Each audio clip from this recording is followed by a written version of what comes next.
Welcome. Part of the beauty of being at a university is having events like this, encounters with great thinkers and artists. And hopefully an event like this is also a celebration of that most precious and elemental activities of a university, reading. I like to tell the story of my freshman year in college when somebody in the opening week and during orientation told the students that you should not graduate from college without spending a whole night staying up reading, not because you had an exam, but because you just loved the writing so much. And I remembered that a few months later when I stayed up all night on a Friday night reading Mother Night. I'm Jonathan Sadowski. I'm the director of the College Scholars Program. Before we get started, I'd like to extend a few words of thanks. I'd like to thank the Mandel Foundation for its support of the program in its early years. I'd like to thank the Office of the Dean for its continuing support of this program. I'd like to thank the Provost's Office of Case Western for its support of the Speaker Series. I'd like to thank the staff of the College Scholars Program, Benita McMore, Barbara Clante, and Laura Seelan for the hard work they did helping to make this event with all of its many organizational tasks possible. And I'd finally like to thank Erin Walsh and Lara Kalafatis for the work that they put into this. The College Scholars Program will be described more fully by the next person on this podium, but I want to say two things myself. The first is that the program is unusual in that, unlike many programs that bring in speakers to college campuses, the College Scholars Program makes a special effort to be attentive to the interests and requests of its students for speakers, and no speaker in the program's history has been more consistently and repeatedly requested by students than today's. Secondly, it's also a tradition in the program to have the speakers introduced by students from the programs. But before that introduction comes, a few words from the president of Case Western Reserve University. Please join me in welcoming Dr. Edward Hundert.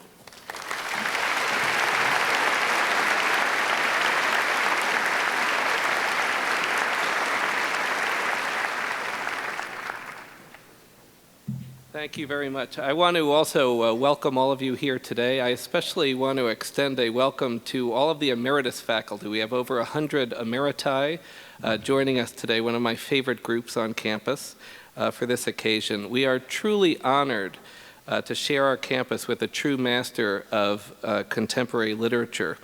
As was just said, Kurt Vonnegut is in fact just the latest in a whole series of outstanding visitors sponsored by the College Scholars Program, which is a very special interdisciplinary group of undergraduate students who apply their learning here to various larger world concerns through group study, through community service, through special programs for leadership skill development, and so forth. Since the 1997-98 academic year, the College Scholars Program has sponsored such campus visitors through this program as Cornel West, Lech Walesa, Ralph Nader, Edward Albee, Stephen Jay Gould, Susan Faludi, and Susan Sontag. Of course, none of these, as was said, has been more eagerly anticipated than the speaker we are about to hear, and I think Mr. Vonnegut probably hears this from everyone who introduces him, but I had a very similar experience. A large part of my high school AP English class thinking about literature centered on the recently released Slaughterhouse-Five, which had a very big impact on my entire experience of what literature is about. Mr. Vonnegut is going to be introduced by one of the college scholars, Layla Ibrahim. Please welcome Ms. Ibrahim to the podium.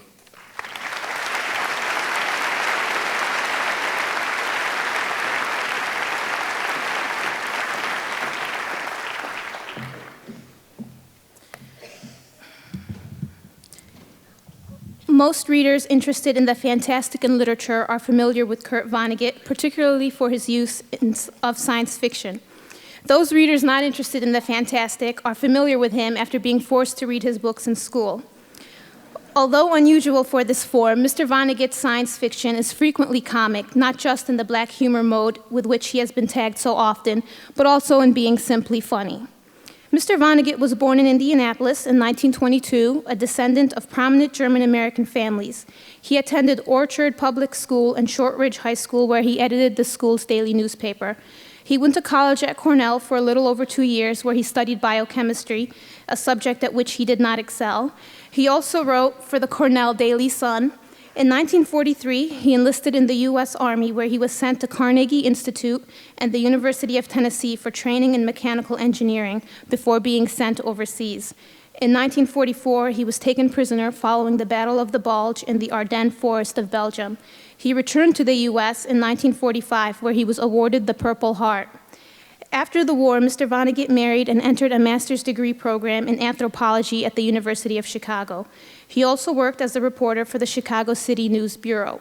His master's thesis, titled Fluctuations Between Good and Evil in Simple Tales, was unanimously rejected. However, 25 years later, the University of Chicago realized their mistake and finally awarded Mr. Vonnegut his MA in recognition for Cat's Cradle's contribution to the field of cultural anthropology. After his thesis was rejected, he departed for Schenectady, New York, to take a job in public relations at a General Electric research lab. Mr. Vonnegut left GE in '51 to devote himself full-time to writing. During the '50s, he published short stories in national magazines. Player Piano, his first novel, appeared in 1952. Sirens of Titan was published in 1959, followed by Mother Night in 1962. Cat's Cradle in 1963, God Bless You, Mr. Rosewater in 1965, and his most highly praised work, Slaughterhouse-Five, in 1969. A true master of contemporary American literature and a graphic artist, he has written many more books, both fiction and nonfiction, plays, dozens of short stories and essays, and created numerous drawings in different mediums. He has taught at the University of Iowa, Harvard University, City University of New York, and Smith College. There's also an unbelievable amount of bands, including the Grateful Dead, who have been influenced by Mr. Vonnegut's work.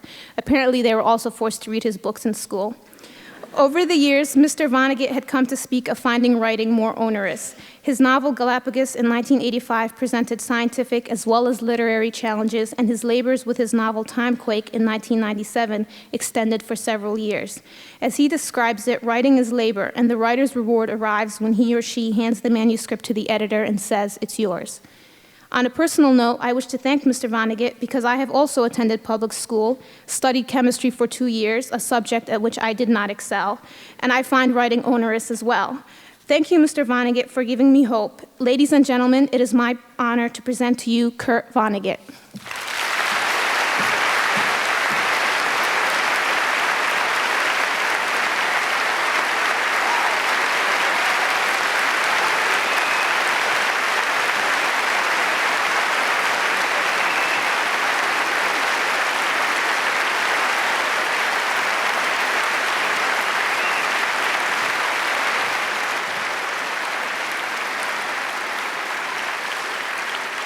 Thank you.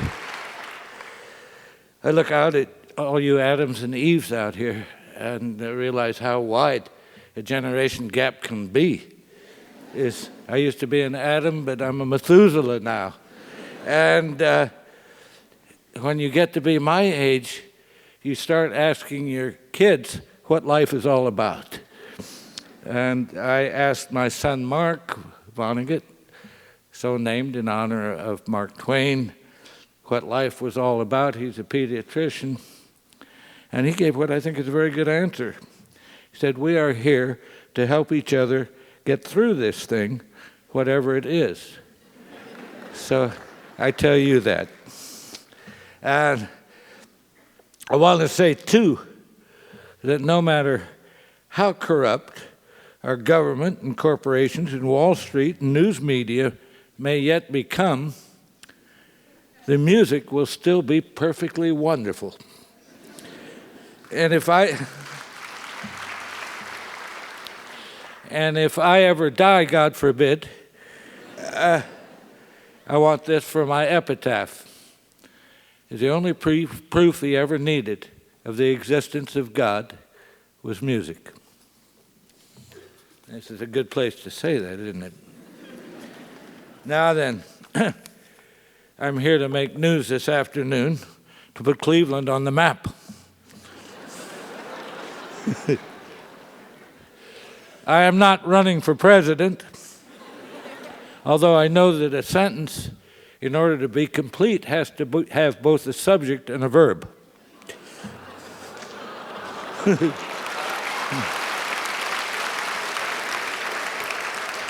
Nor will I confess that I sleep with children. I will say, though, that my wife is the oldest person I ever slept with. Here's the big news. I am suing Brown and Williamson Tobacco Company of Louisville, Kentucky, for billions, I hope. And though you lawyers here, or those in law school, will be interested in this case, I think.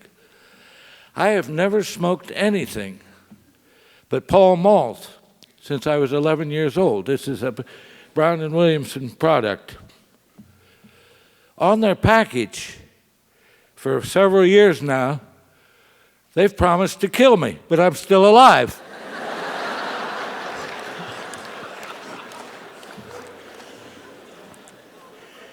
"81 years old. Thanks a lot, you dirty rats."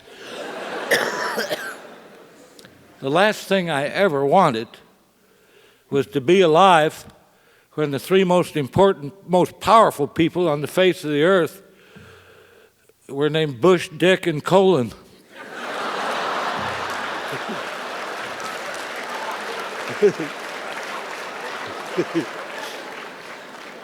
Yeah. Who do I want to run on the Democratic ticket for president? Well, we need an actor, as our form of government now is television, a made-for-television movie. So we need an actor like Arnold Schwarzenegger, an actual movie star. Is I think Paul Newman, maybe. I would say Peter Jennings, but he wasn't born in this country. He was born in Canada.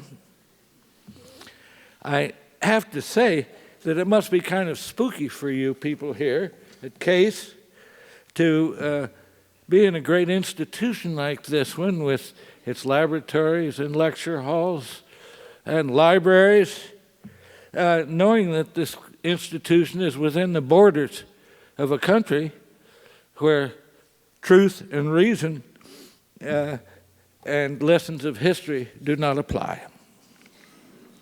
And there's good news and there's bad news this afternoon, Case. The bad news is that the Martians have landed in New York City. They're staying at the Waldorf. The good news is that they only eat homeless men, women, and children of all colors, and they pee gasoline.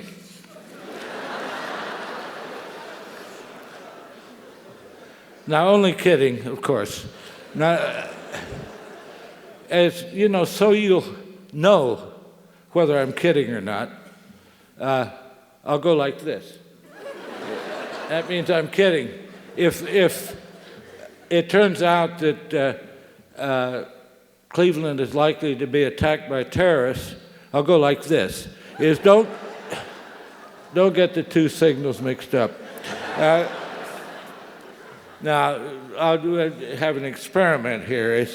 I will say something I obviously don't believe and then signal that I'm not being serious. All right, how about this? Join the army and defend democracy, okay? I'm sorry, that's the wrong signal.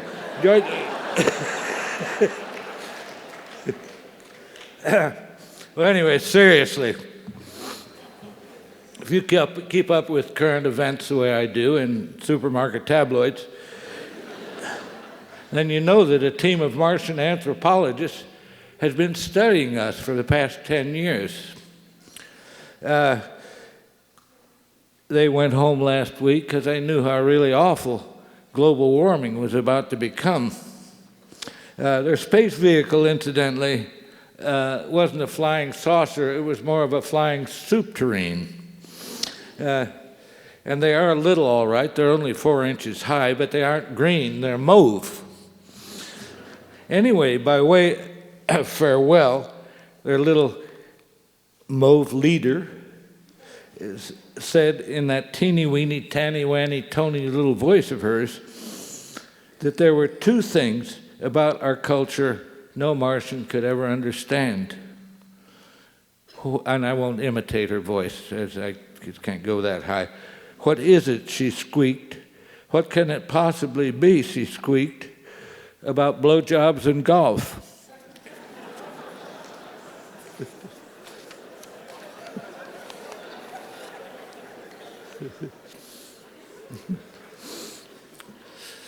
What is it like to be this old?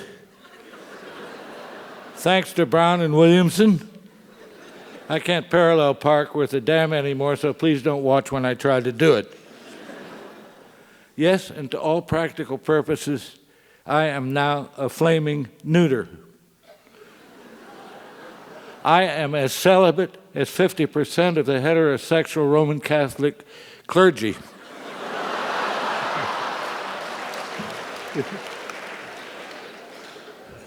But I have found that celibacy is no root canal. It is so cheap and convenient. You don't have to say anything afterwards or do anything afterwards because there is no afterwards.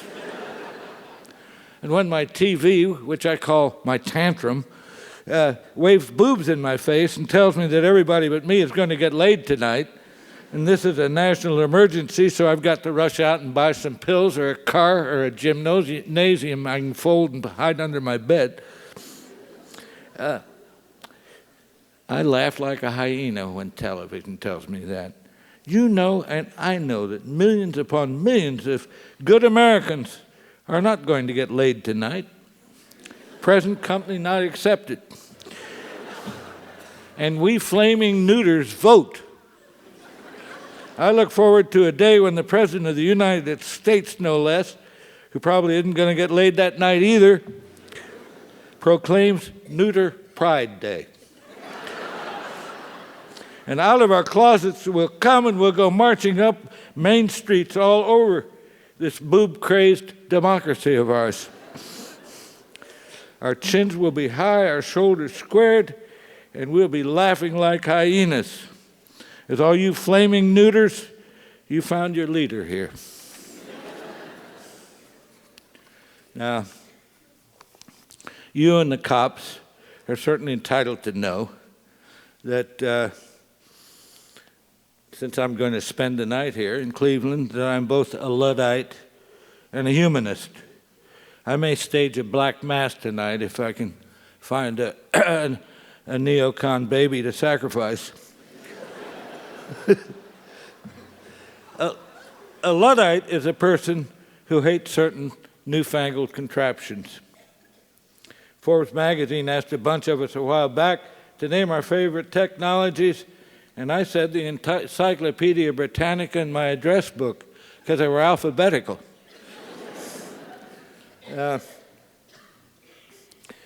Corner mailbox, I like it a lot too, because it looks like a big bullfrog, a big friendly bullfrog. And when I give it something to eat, it goes a ribbit. All right. I also like Sharpies. I think that is a major event. Give credit where credit is due. If they'd asked me which technologies I hated most, I would have said nuclear submarines armed with Poseidon missiles with hydrogen bombs in their warheads. How did we, the people, ever come to pay billions of bucks for such a preposterous, genocidal, ultimately suicidal contraption? We were hornswoggled by super salesmen for our armaments industry, which is to say, our federal government.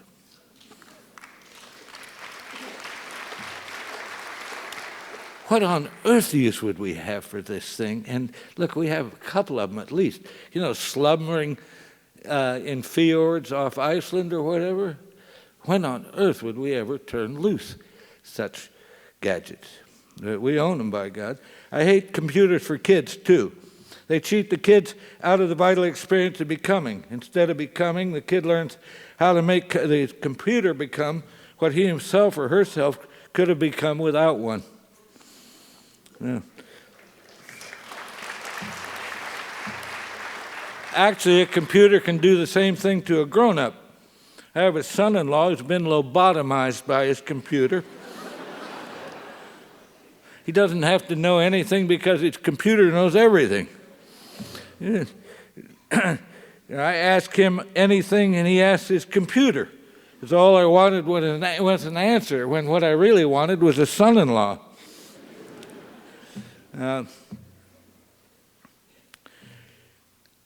I tell you, is I myself have had a terrible experience with, and there's no longer such a thing as a typewriter.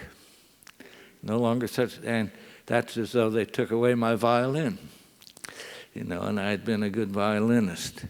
But I think back in the old days when I had a choice between a typewriter or a computer. I have an Apple now, which I just use as a word processor. I mean, it tries to talk to me sometimes, and I just tell it to, you know, go engage in airborne intercourse with the hole on a rolling donut.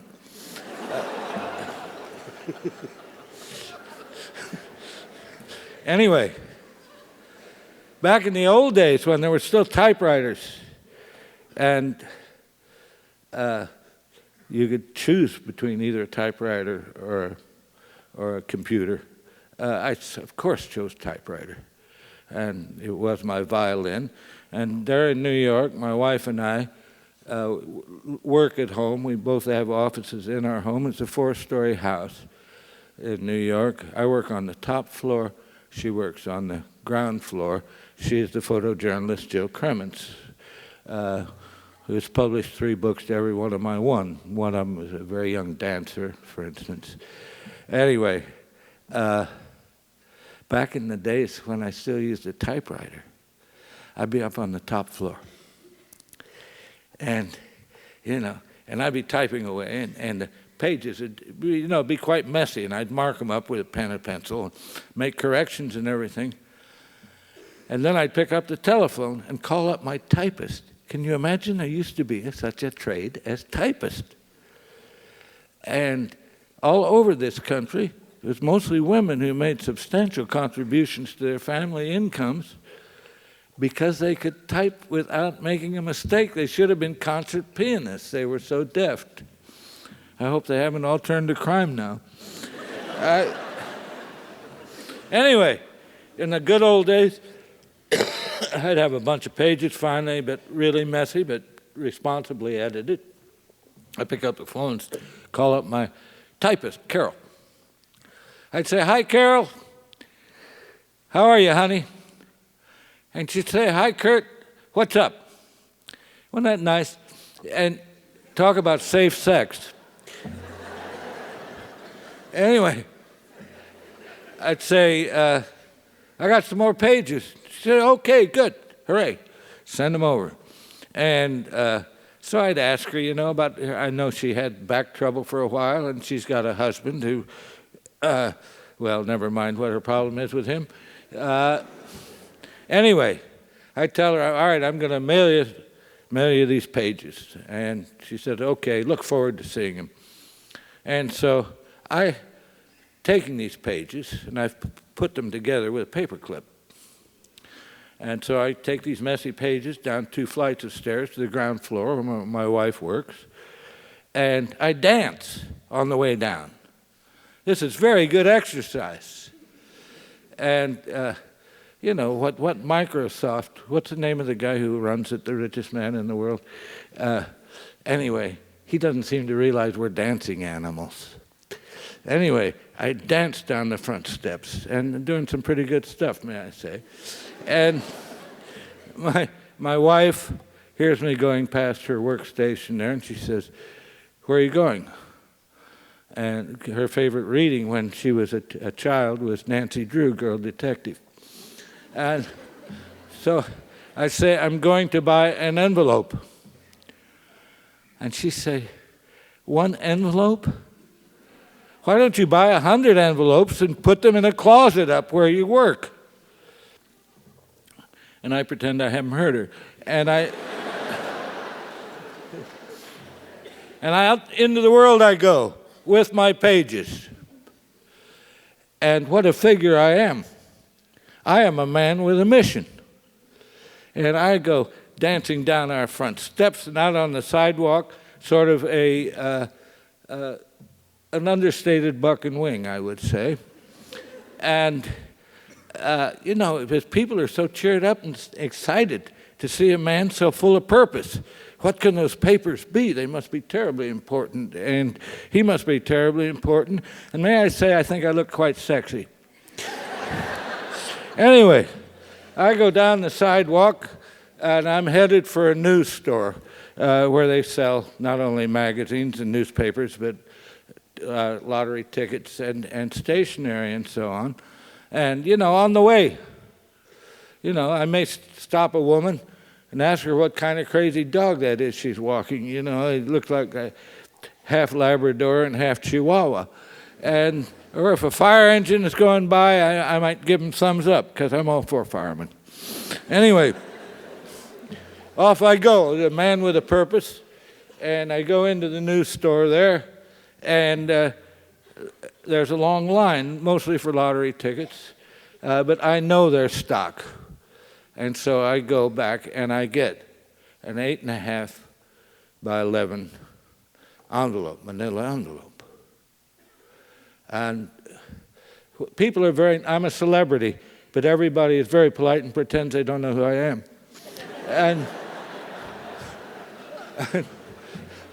And so, just like another Joe, I take my place at the end of the line with my envelope. And, I like to talk to people. And also, I like to look at all the boobs on the cover of the magazines.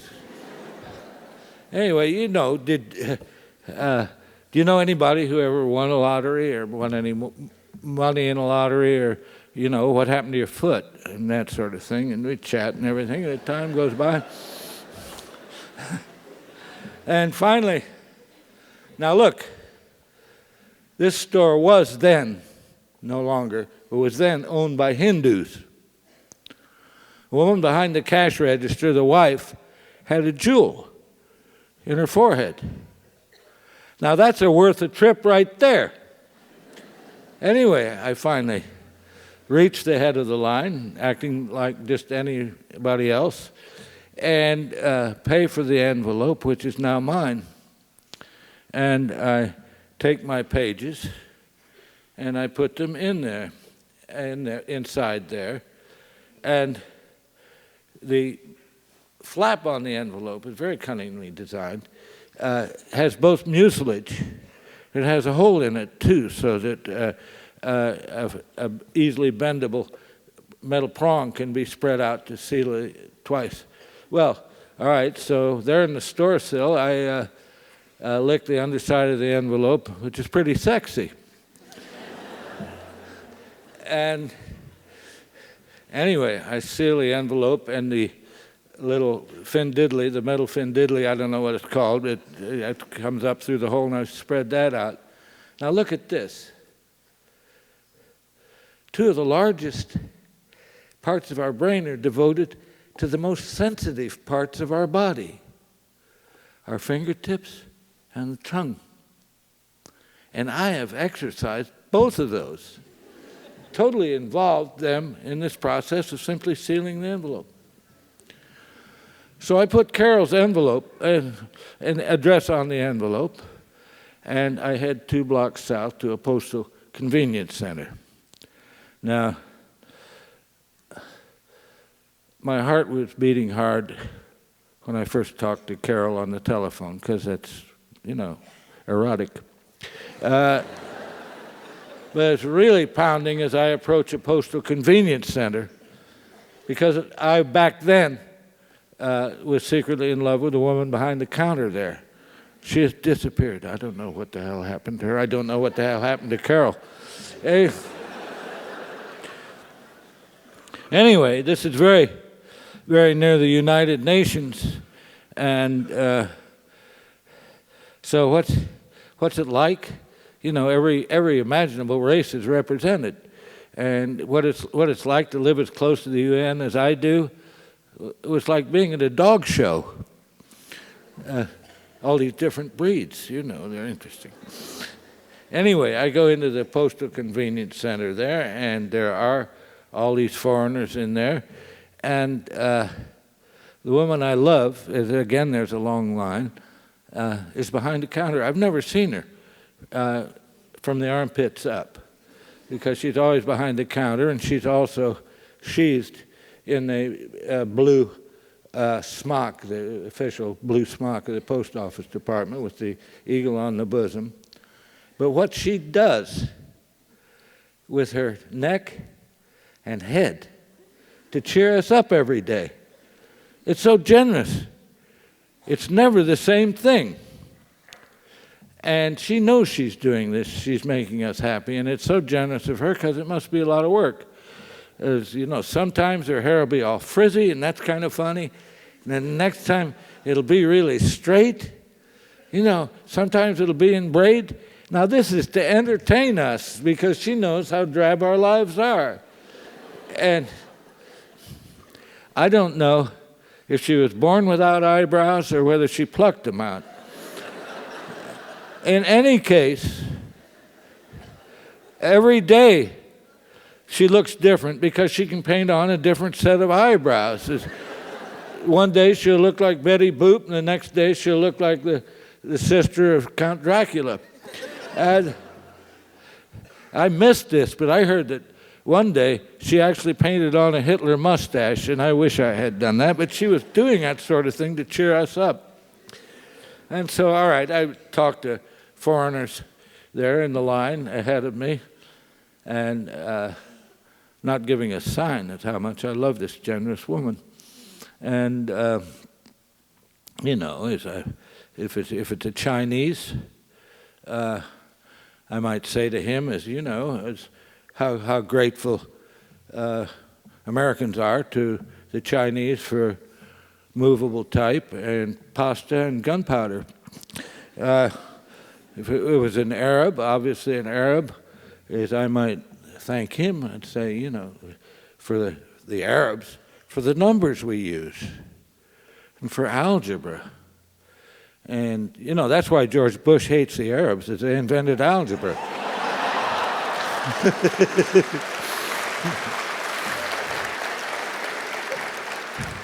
But anyway, and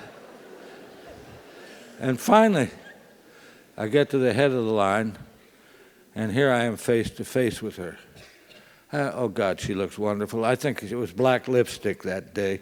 And I'm not kidding you. I talk about lipstick, it could be axe murder red, it could be any color. And it's all so exciting, and it all cheers us up. And there's all kinds of stuff hanging from her ears and around her neck all the time. One time, she actually hung fresh radishes around her neck to cheer us up.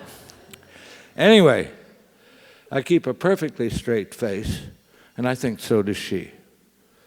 And I just simply hand her the envelope and asking her to weigh it and tell me the proper number of stamps to send it on its way. And I think if I had broken the spell, if I had suddenly blurted out, "I love you," we both would have fallen to pieces as though made of glass and just been shattered, because I would have broken something very magical. And so all I said, is how much? And and so she tells me how much, and I pay her, and out I go, and here I've got this, what was once a blank envelope, empty envelope, full of pages. And it's addressed. It has become an animal raring to go. It's got a stamp on it. It's got stamps on it. What a transformation. This is no ordinary envelope anymore. I go to the mailbox, my friend on the corner, the big bullfrog, and I feed it the envelope. And it says ribbit, that it swallows it. And I go home. and I have had one hell of a good time. And let me tell you, we are here on Earth to fart around, and don't let anybody ever tell you any different.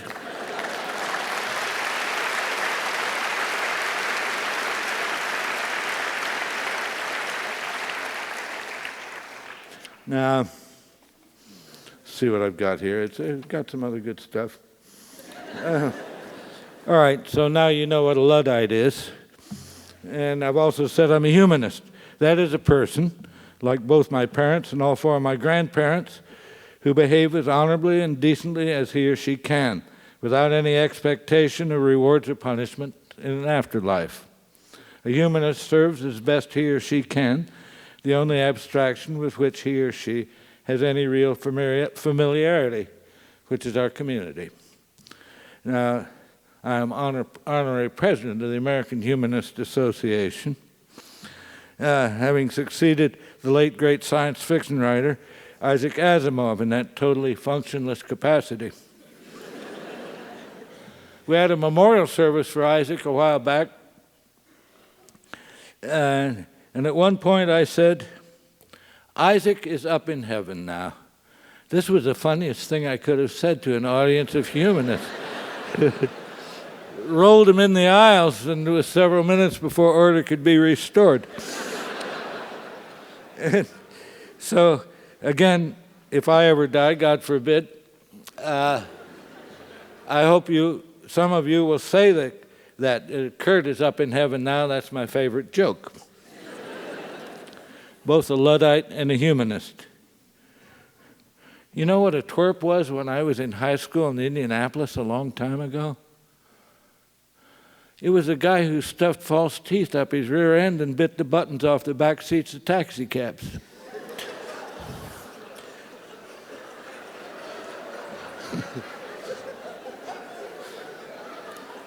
You know what a snarf was?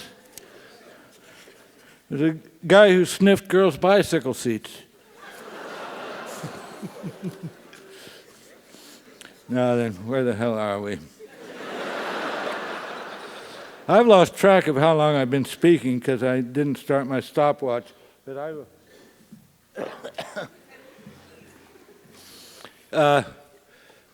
I have had a technical education, and but every time I've been on a faculty, I've been in the English department, although I've never been an English major, and I have tried to bring scientific thinking to literary criticism, and there's been very little gratitude for this.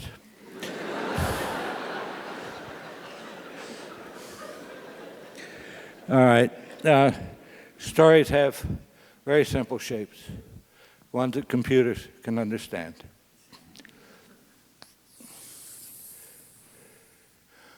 This is the GI axis: good fortune, ill fortune, death, terrible disease, poverty, boisterous good health, happiness up here. This is the BE axis: beginning, entropy.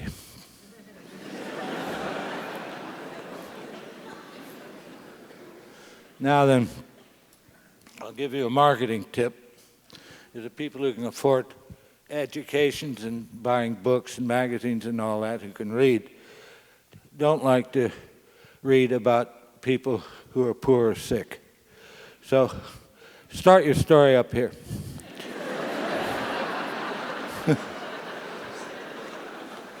Now, the simplest story, and if you stay home and watch this on television, it'll be told again and again and again. Nobody ever gets tired of this story. I call it Man in a Hole, but it needn't be about a man in a hole. Somebody gets into trouble, gets out of it again.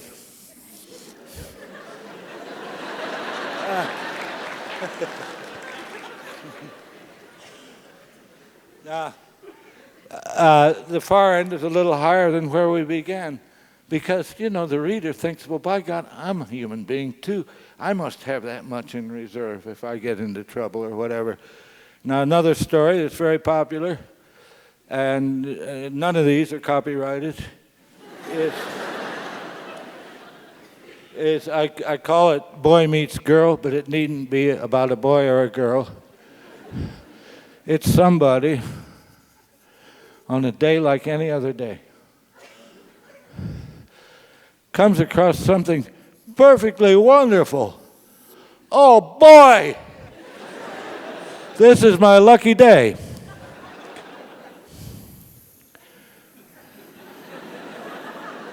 Shit.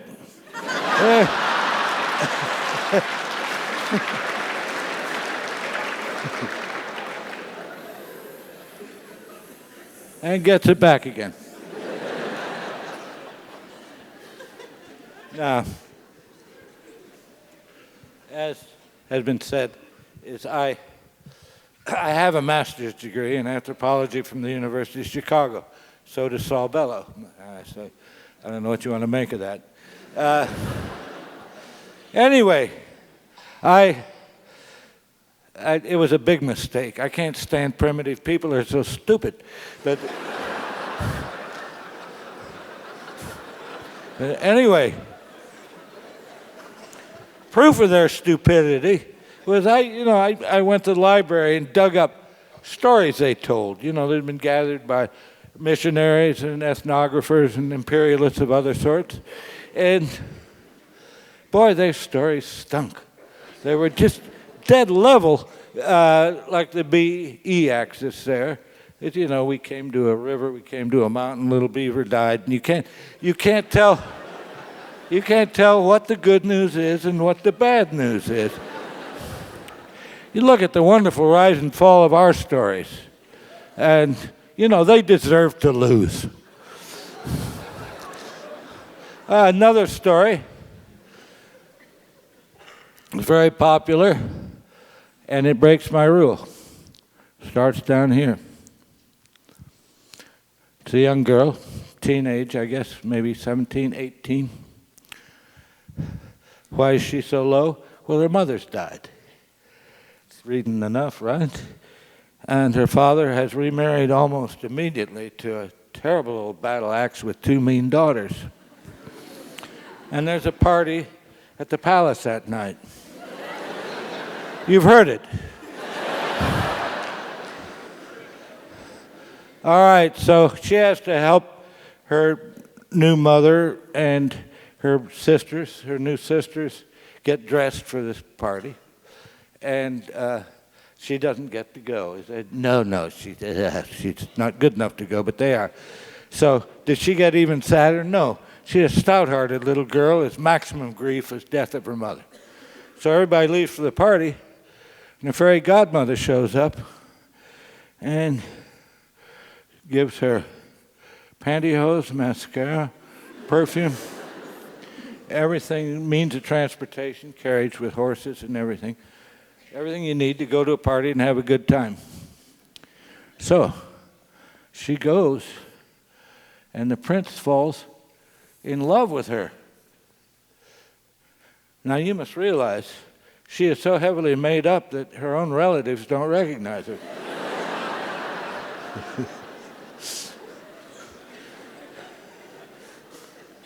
Okay, so the clock strikes 12, as promised, and so she loses all the stuff. It's all taken away, and the fairy godmother said that was going to happen. There's a very steep drop here. It doesn't take long for a clock to strike 12. Does she drop down to the same level? No. For the rest of her life, she'll remember the time she was the belle of the ball. So she poops along at this considerably improved level until the shoe fits and she becomes off-scale happy. Now, there's a Franz Kafka story. Very pessimistic. Starts down here. There's this rather unattractive, not particularly nice-looking, not very personable young man who has a really lousy job and disagreeable relatives. And so it's time for him to go to work again. And he has turned into a cockroach.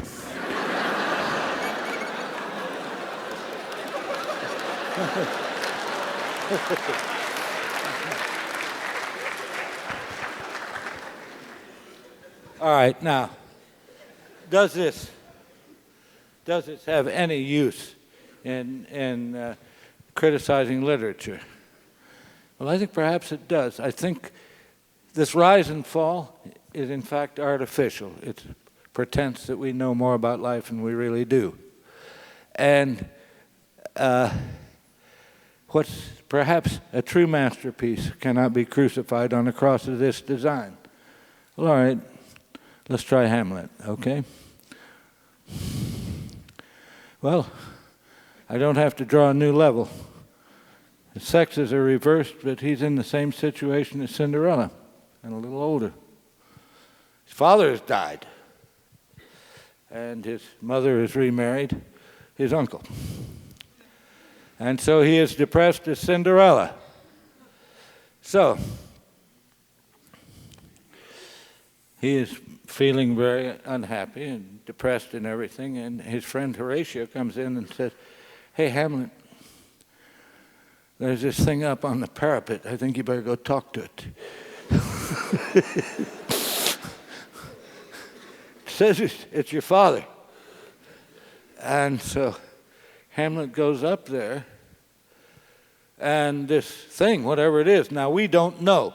Is any of you who have horsed around with Ouija boards or with any sort of seances or anything, you know there are malicious spirits around who are looking for saps like you,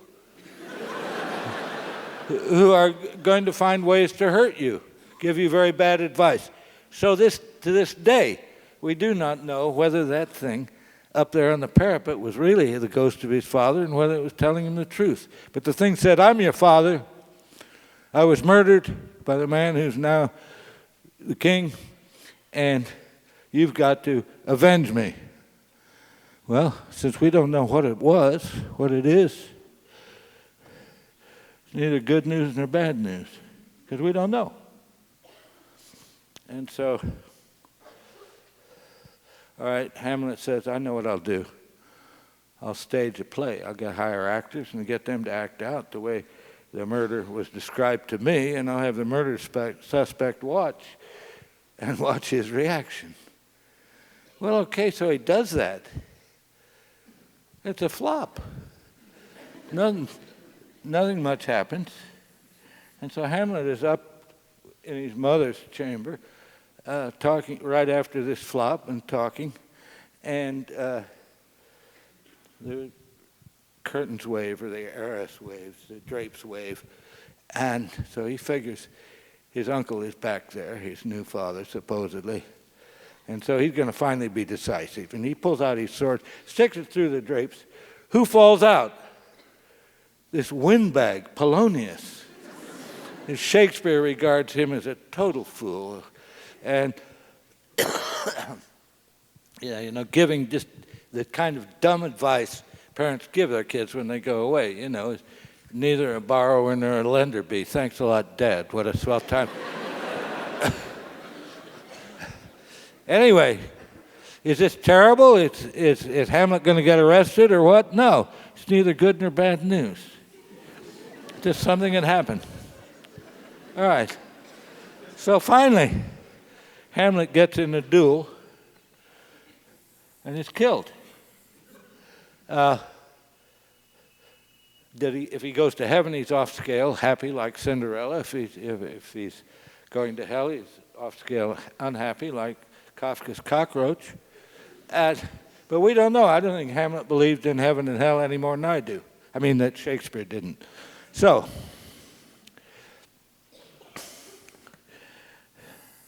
I would just prove to you that Shakespeare was as poor a storyteller as any Arapaho But I haven't. I have, in fact, told you why this is respected as a masterpiece. We are so seldom told the truth. And in Hamlet, Shakespeare tells us we don't know enough about life to know what the good news is and the bad news is, and we respond to that. Thank you, Bill. Now, if you think, well, all we do is we pretend to know what the good news is and what the bad news is. And you think about our training in this matter, all we do is echo the feelings of people around us.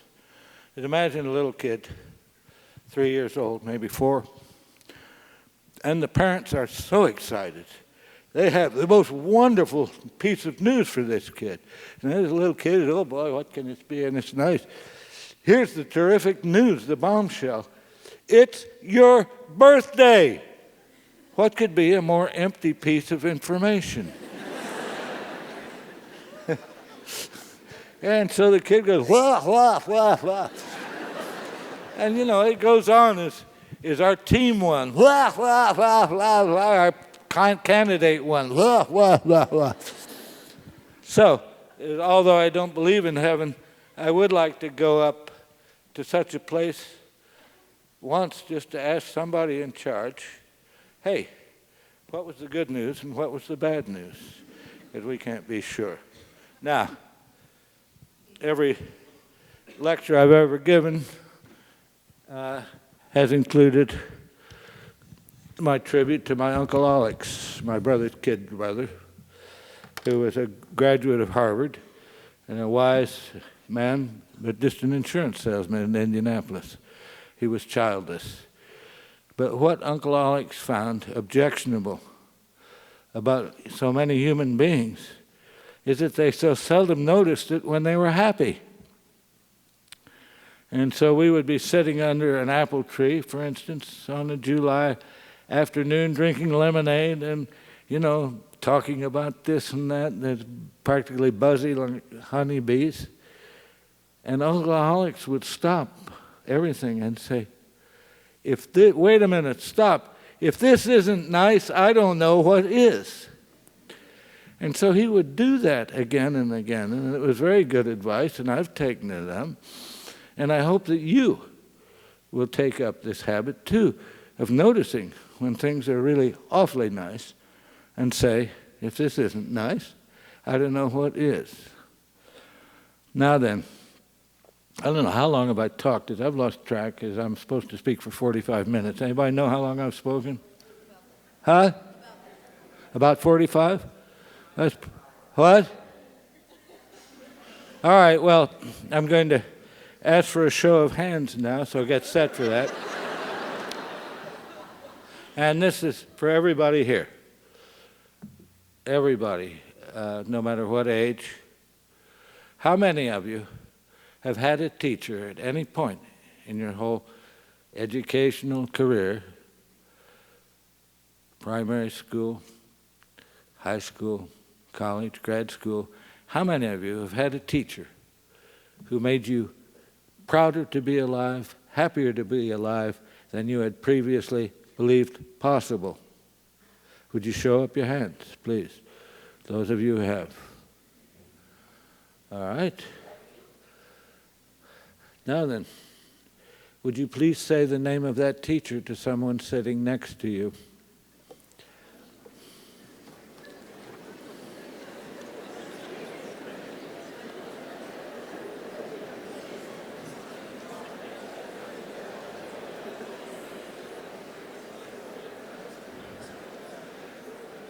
All done?